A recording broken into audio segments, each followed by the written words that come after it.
ఈరోజు వెంకయ్య ఆశ్రమంలో అన్నదానం చేయవారు బాపట్ల జిల్లా బలిపురం మండలం కొత్తమల్లాయపాలెం గ్రామం లక్ష్మీ వినాయక గ్రానైట్స్ 5వ వార్షికోత్సవం సందర్భంగా శ్రీ లేమాటి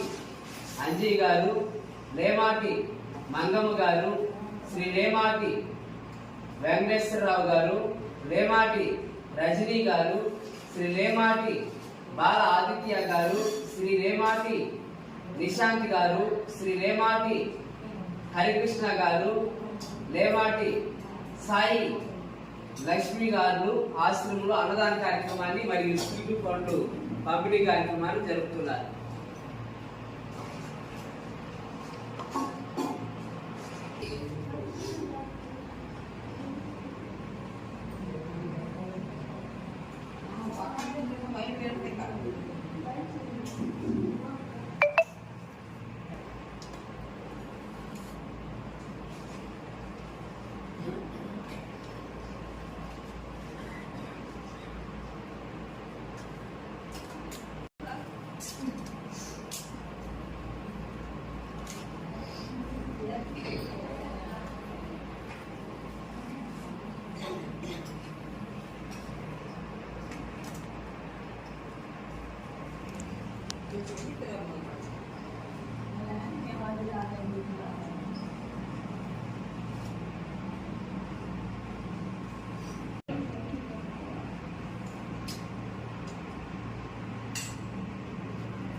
అడిగి